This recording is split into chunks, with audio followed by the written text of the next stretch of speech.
नमस्कार दोस्तों, आज आपको बताया जाएगा कोरोना के डेथ्स के बारे में।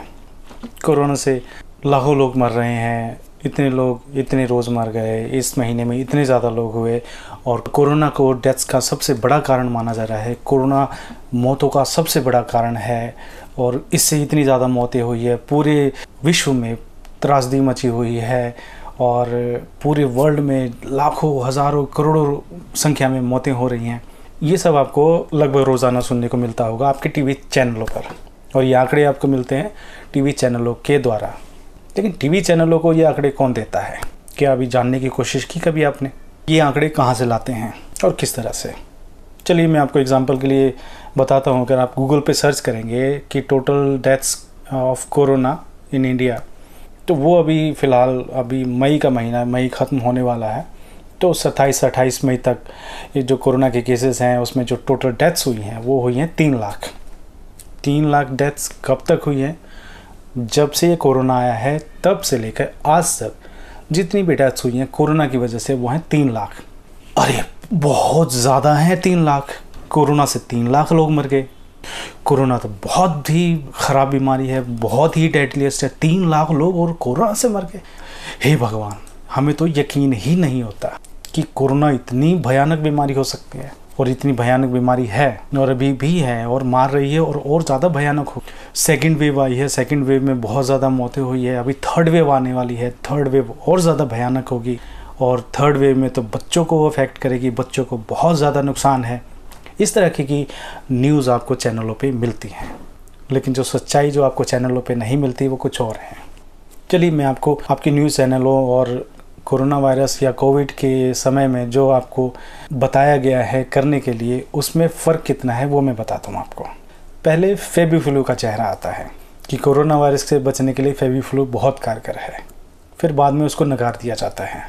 उसके बाद बहुत सारी चीज़ें आई, उसके बाद रेमडेसिविर है और कई सारे ऐसे तमाम दवाइयाँ आई हैं उसमें। उसके बाद स्टेरॉइड का चला है, प्लाज्मा का एक काफ़ी चला था कि प्लाज्मा चाहिए। हर ग्रुप में हर जगह पे आपको मैसेज मिलेगा कि प्लाज्मा की ज़रूरत है, उस हॉस्पिटल में प्लाज्मा थेरेपी की ज़रूरत है। प्लाज्मा थेरेपी में मैं बता दूं जिनको नहीं पता कि जो लोगों को कोविड हुआ और कोविड के बाद वो ठीक हुए, उनका ब्लड से प्लाज्मा लिया जाता था और उनका ट्रीटमेंट किया जाता था जिनको कोरोना हो चुका है, ताकि वो लोग उनसे ठीक हो। लेकिन अब प्लाज्मा को भी इनवैलिड करार दिया गया है कि प्लाज्मा से भी अब कोई फ़ायदा नहीं होता। तो एक चीज़ जब शुरू में कारगर माना गया था, अब कारगर नहीं माना जा रहा है। रेमडेसिविर को कारगर माना गया था, अब कारगर नहीं माना जा रहा है। स्टेरॉइड को कारगर माना जाता था, अब उससे पता चल रहा है कि स्टेरॉइड की वजह से ब्लैक फंगस आ गया है, ब्लैक फंगस आ गया है, वाइट फंगस आ गया है, येलो फंगस आ गया है, और इस तरीके के गलत तरीके के, मतलब जितने तरह के रंग होंगे उतने तरीके के फंगस आएंगे। क्या आपने कभी सोचने की कोशिश की कि इस तरीके से ये नई नई चीज़ें आपके सामने क्यों पेश की जा रही हैं? ये हैं भी या नहीं भी, या सिर्फ डॉक्टर जो कह रहे हैं वही आप मान रहे हैं, जो हॉस्पिटल कह रहे हैं वही आप मान रहे हैं, जो सरकार कह रही है वही मान रहे हैं आप? सरकार तो सबसे बड़ी चीज़ है, सरकार के ऊपर कोई नहीं है, सरकार के ऊपर तो मैं भी नहीं हूँ। अगर मैं भी कोई बात कहता हूँ तो सरकार से ज़्यादा सच तो मैं बोल नहीं सकता। सरकार जो चीज़ बोलती है वही सच होती है, चलिए मान लिया। लेकिन सरकार ने यह भी कहा कि फेबीफ्लू कारगर है, या मान लेते हैं कि मेडिकल साइंस ने कहा कि फेबीफ्लू कारगर है, तो फेबीफ्लू का उपयोग कराया। अब फेबीफ्लू का उपयोग बंद कर दिया गया है। रेमडेसिविर को कारगर माना गया, रेमडेसिविर के उपयोग को बंद कर दिया गया है। जो 2 वैक्सीन आपको अभी लगाई जा रही हैं मई 2021 में, क्या आपको पता है कि ये दोनों वैक्सीन्स भी अभी अनअप्रूव्ड है? ये अंडर EUA के आती हैं। अब EUA क्या है ये भी आपको नहीं पता। आम जनता को इन सारी टर्म्स का पता नहीं होता है, और ये पता ना होने की वजह से उनको जो भी चीज़ बताई जाती है, आपको ऑक्सीजन सिलेंडर चाहिए, आपको ऑक्सीजन की कमी हो गई है, अरे आप डर से, घबराहट से आपकी सांस फूल रही है तो आपको ऑक्सीजन की कमी हो गई है, आप ये मान लेते हैं। और फिर आप हॉस्पिटल में जाते हैं, हॉस्पिटल में आपको सिलेंडर्स अवेलेबल नहीं हैं क्योंकि इतनी सारी मौतें हो रही हैं, और उसकी वजह से आप वो कालाबाजारी से आप ख़रीदने की कोशिश करते हो। एक सिलेंडर 40-50 हज़ार रुपये का आप 1.5-2 लाख रुपए में ख़रीद रहे हो क्योंकि आपको जान बचानी है। और फिर आपको पता चलता है कि इतने सिलेंडर, इतनी ऑक्सीजन देने के बाद भी आपके परिजन की मृत्यु हो गई, आपके परिजन की मौत हो गई। क्यों? ये बहुत बड़ा सवाल है और इस सवाल पे सारी चीज़ें टिकी हुई हैं, एक सरकार, व्यक्तियों की मौत और आपकी जनता। अगर आप ऐसे ही जनता को मरने दोगे तो क्या होगा, और क्या जनता ऐसे ही मरती रहेगी? दोस्तों, मैं कोई एक्सपर्ट नहीं हूँ, मेरे दिमाग में जो बातें आई मैं आपको बता रहा हूँ, और ऐसी बातें हैं जो आपको सोचने पे मजबूर कर देगी, क्योंकि उन बातों ने मुझे भी सोचने पे मजबूर कर दिया है। ये बातें सोचने पे मजबूर तो मैं पहले भी था, लेकिन अब उन बातों को मैं बोलने पे मजबूर हूँ। मैंने 1 साल इस कोरोना वायरस को अच्छी तरह से देखा है, जाना है, समझा है। हालांकि मैं दुर्भाग्यवश इस कोरोना से पॉजिटिव नहीं हो पाया, मैं अफेक्ट नहीं हो पाया, क्योंकि मैंने आज तक अभी अपना टेस्ट नहीं कराया। जिन लोगों के पास पैसा है, जिन लोगों के पास समय है, खाली समय है, और जो लोग ज़्यादा भयभीत हैं, वो कोरोना का टेस्ट करा रहे हैं। आप जानबूझ के ज़बरदस्ती पॉजिटिव दिखाने की कोशिश कर रहे हैं। आपका टेस्ट अगर एक बार नेगेटिव आता है तो आपका टेस्ट दोबारा किया जाता है, और बार बार टेस्ट करने से कहीं ना कहीं उसको पॉजिटिव लाने की कोशिश की जाती है, और जब पॉजिटिव आ जाते हैं तो आपको यकीन हो जाता है कि आप पॉजिटिव हैं। 4 बार टेस्ट कराने के बाद यदि आप आज पॉजिटिव आए, 5वें टेस्ट में पॉजिटिव आ रहे हैं, तो उस टेस्ट की सार्थकता क्या है? ऐसे ऐसे टेस्टिमोनियल है जहाँ पे एक व्यक्ति ने 4 टेस्ट कराए, 2 टेस्ट में वो पॉजिटिव दिखाता है, 2 टेस्ट में नेगेटिव दिखाता है। तो आप क्या मानेंगे? क्या आप पॉजिटिव हैं या नेगेटिव हैं? डॉक्टर्स या हॉस्पिटल क्या डिसाइड करेंगे कि आप पॉजिटिव है या नेगेटिव हैं? 50% पॉजिटिव दिखा रहा है, 50% नेगेटिव दिखा रहा है। 2 रिपोर्टें पॉजिटिव बोल रही हैं, 2 रिपोर्टें नेगेटिव बोल रही हैं। तो माना क्या जाएगा? आप खुद भी मान लेते हैं कि मैं पॉजिटिव मानूंगा, हॉस्पिटल्स वाले भी, डॉक्टर्स भी मानते हैं कि पॉजिटिव है, और कोई भी अथॉरिटी मानती है कि पॉजिटिव है।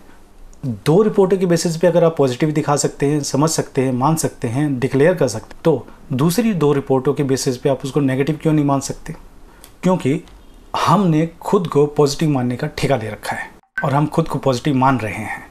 हम अपने आप को खुद ही ज़बरदस्ती पॉजिटिव या अफेक्टेड बताने की कोशिश कर रहे हैं, और जब हम खुद को अफेक्टिव बताने की कोशिश करते हैं तो हम एक्चुअल में अपने शरीर को न्योता दे रहे हैं कि वो माने। और इम्यूनिटी, डर और भय से इम्यूनिटी कमज़ोर होती है। कमज़ोर जब इम्यूनिटी होती है तो कोई भी आपको रोग, कोई भी व्याधि, कोई भी बीमारी लग सकती है।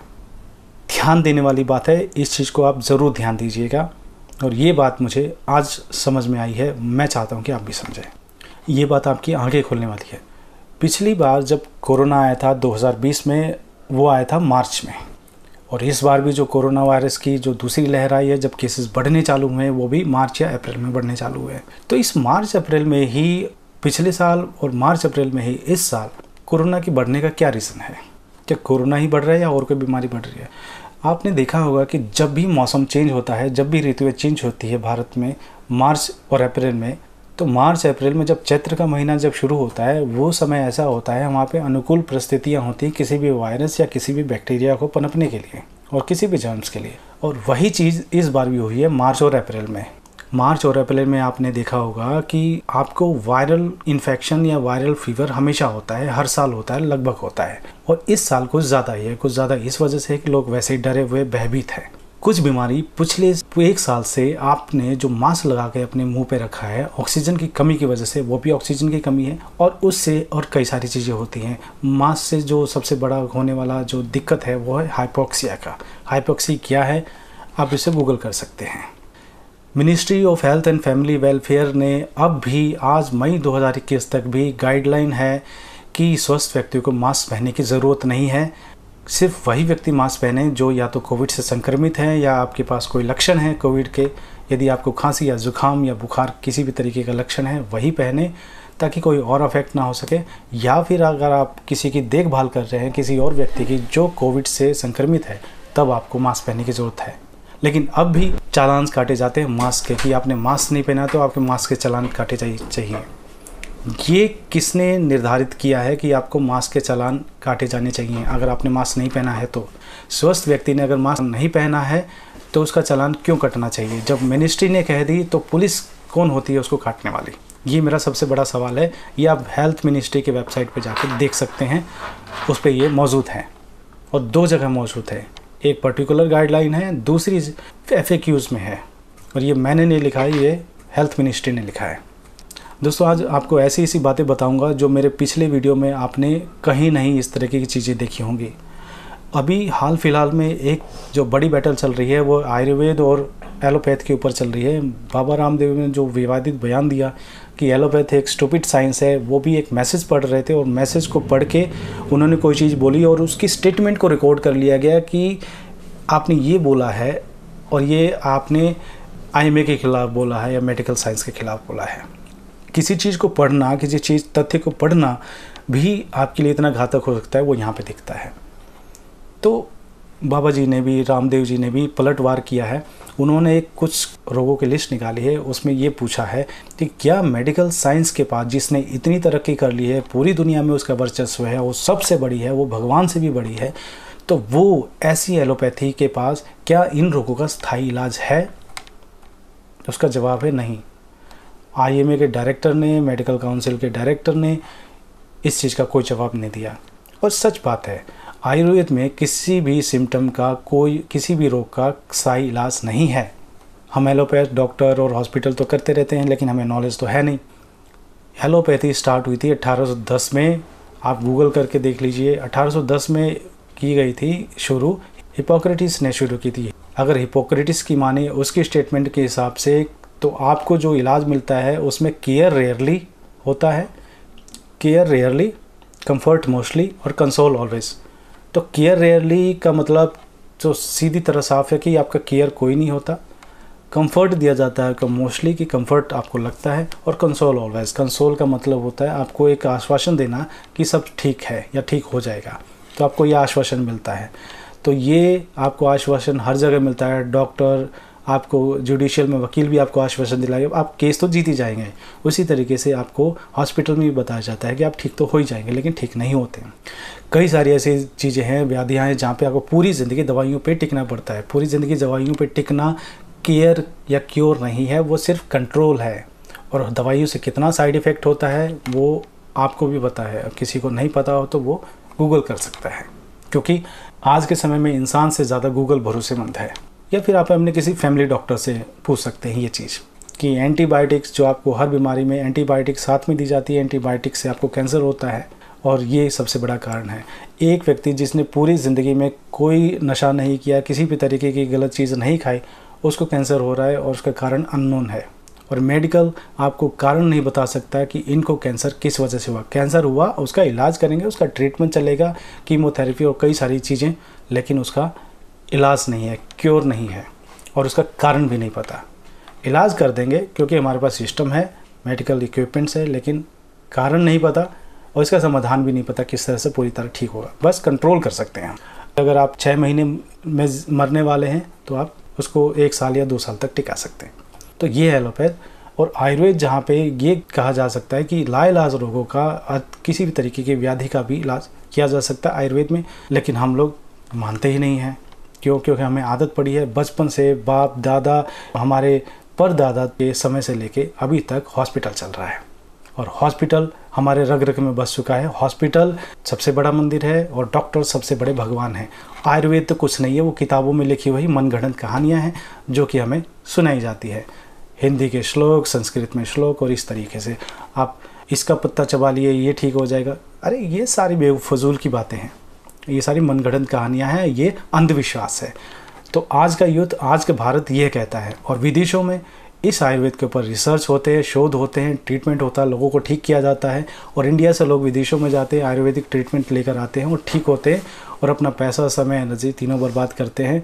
ये चीज़ें मैं ये वाक्य में और वीडियो में भी बोल चुका हूँ, हो सकता है किसी आगे आने वाली वीडियो में भी मिल जाए, लेकिन ये चीज़ सेम रहेगी। जो चीज़ सही है वो हमेशा बोली जाएगी, वो अंदर से निकलती है तो वो आएगी। तो इस बात को लेके अगर किसी कोई आहत होता है, कोई एलोपैथी का प्रैक्टिशनर आहत होता है, कोई भी आहत होता है, तो इससे उसका कोई लेना देना नहीं है। मैं जो फैक्ट है वो बता रहा हूँ, डॉक्यूमेंटेड फॉर्म में है हर तरह से, और इस चीज़ को आप देखा जा सकता है। एलोपैथ एक स्टूपिड साइंस है, रामदेव ने कहा, वो मैं भी मानता हूँ। और सिर्फ मेरे मानने से क्या होता है भाई, ये बात तो जॉर्ज वाशिंगटन ने भी मानी होती अगर वो जिंदा रहते। अमेरिका के पहले राष्ट्रपति जॉर्ज वाशिंगटन की मृत्यु भी इस तरह से हुई थी कि जब उस समय में एक धारणा थी, अगर आपको कोई रोग हो गया तो आपका खून खराब हो गया है, दूषित हो गया है, खून को निकाल दो तो रोग भी ठीक हो जाएगा। तो डॉक्टर को बुलाया, और आप ये समझ सकते हैं कि एक अमेरिका के प्रेसिडेंट को इलाज जो करने आया है वो डॉक्टर क्या होगा। उसकी हैसियत क्या होगी। तो एक अच्छी हैसियत का डॉक्टर को बोला जाता है कि आप मेरा ब्लड निकाल दीजिए, उसने दोनों नसें काट दी उसकी हाथों की, ब्लड निकलता रहा, वो सुबह आए तब तक वो मर चुके थे। तो इसको क्या कहेंगे, ये स्टुपिडिटी है या इसको आप इंटेलिजेंस कहेंगे। तो कहीं ना कहीं रामदेव ने ये चीज़ बोली है, तो कहीं ना कहीं ये चीज़ सही है। डॉक्टर आयुर्वेद की प्रैक्टिस को तिरस्कृत दृष्टि से देखा जाता है, ये आयुर्वेद के डॉक्टर भी महसूस करते हैं। आयुर्वेद के सेक्शन में आप जाएंगे, देखेंगे एलोपैथ में भीड़ लगी हुई है, लेकिन आयुर्वेद में इक्के दुक्के लोग मिलेंगे, लेकिन हम उसका इलाज नहीं कराना चाहते। तो ये चीज़ें हैं, जब अगर मैं बोलता रहूँगा तो मैं शाम हो जाएगी, सुबह से बोलने के लिए बहुत कुछ है, लेकिन आप समझने की कोशिश कीजिए कि मैं क्या कह रहा हूँ।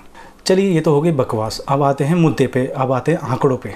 कोरोना की वजह से शुरू से लेके अब तक टोटल 3 लाख मौतें हो चुकी हैं कोरोना की वजह से। और आप इसको भी मानते हैं, सरकार भी कह रही है, मीडिया भी कह रहा है और हर कोई कह रहा है, आपके आस पड़ोस, आपके जानने वाले हर व्यक्ति कह रहे हैं कोरोना बहुत ही भयानक बीमारी है। पूरे आज तक के इतिहास में इससे बड़ी खतरनाक बीमारी नहीं देखी, और ये एक पैंडेमिक हो चुकी है, एक महामारी हो चुकी है, और ये महामारी वैश्विक रूप में है। मतलब महामारी का क्या तात्पर्य होता है, क्या डेफिनेशन होती है, वो आप जानने की कोशिश कीजिए। महामारी ऐसी चीज़ होती है कि अगर एक रोग लग गया तो बहुत ही कम समय में बहुत ही ज़्यादा लोग मर जाते हैं। लेकिन आपको मेरी इस बात से विश्वास नहीं होगा। चलिए, मैं आपको आंकड़े दिखाता हूँ, आंकड़ों से पता चलेगा। 2020 से पहले, मार्च 2020 से पहले आपने अपनी टीवी की स्क्रीन पे कोई भी ऐसी न्यूज़ नहीं देखी होगी जहाँ पे एक स्टेट में या पूरे इंडिया में इतने लोग मरे। कभी आपने ऐसी न्यूज़ देखी कि इस स्टेट में 5 लाख लोगों की मृत्यु हो गई, इस स्टेट में यहाँ इतने लोग मर गए, या पूरी इंडिया में 2018 में 95 लाख लोग मरे? तो क्या अगर मैं ये चीज़ बताऊँगा तो क्या आपको यकीन होगा? बिल्कुल नहीं होगा।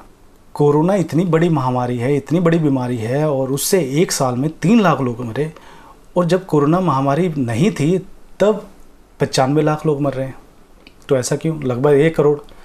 तो एक साल में 1 करोड़ मौत होना, और बहुत ही ज़्यादा खतरनाक बीमारी से, आप महामारी से 3 लाख मौतें होना, तो कौन सी चीज़ घातक है? कोरोना आने के बाद 3 लाख लोग मर रहे हैं एक साल में, और कोरोना आने से पहले 94 लाख लोग मरते थे, 95 लाख लोग मरते थे। मेरे ख्याल से थोड़ा आपका सिर घूम रहा होगा, आपका माथा चकरा रहा होगा, आप सोच में पड़ गए होंगे कि क्या चीज़ समझे क्या नहीं। इसी तरीके से आपकी ब्रेन वॉशिंग की जाती है आपको डराने के लिए, और उस डर की वजह से आप जो हॉस्पिटल में जाते हो, हॉस्पिटल में जाने के बाद मैंने बताया remdesivir, asteroid, plasma therapy, FabiFlu, इस तरीके की जो दवाइयाँ हैं, इंजेक्शन्स हैं, नई नई दवाइयाँ आ रही हैं, नई फार्मा कंपनियाँ कमा रही हैं और विदेशी कंपनियाँ कमा रही हैं। विदेशी कंपनी अपनी दवाइयाँ बनाती है और अपना मुनाफा ले जाती है, लोग मरते हैं, लेकिन वहाँ पे कोई कुछ नहीं बोलता। डॉक्टर के खिलाफ, हॉस्पिटल के खिलाफ, सरकार के खिलाफ, आपके स्वास्थ्य मंत्रालय के खिलाफ कोई भी ना सवाल उठाता ना बोलता। क्यों? क्योंकि आपको पता नहीं है, किसी भी तरीके का आपको आइडिया नहीं है कि आपकी जो मौत हो रही है, आपके परिजन की मौत हो रही है, वो इस वजह से हो रही है। क्यों? क्योंकि आपको नॉलेज नहीं है। आपने MBA कर लिया, BBA कर लिया, MCA कर लिया और PhD कर ली और पता नहीं कितनी थीसिस लिख दी, लेकिन आपको अपने स्वास्थ्य और स्वास्थ्य के बारे में कुछ भी नहीं पता। ज़ीरो नॉलेज है, ज़ीरो नॉलेज। और इस ज़ीरो नॉलेज की वजह से आपको बेवकूफ़ बनाया जाता है, आप बेवकूफ़ बनते हैं, और अपने परिजनों और अपने परिवार और अपनी जान के लिए आप खुद स्वयं जिम्मेदार होते हैं। और जब आप खुद की जान के लिए स्वयं जिम्मेदार है तो दूसरा जिम्मेदारी नहीं लेगा। जी हाँ, जो मैंने आंकड़े बताए वो सही हैं। मैं एग्जैक्ट अगर आपका आंकड़ा बताऊँ तो आपको 1 सेकंड होल्ड करना पड़ेगा।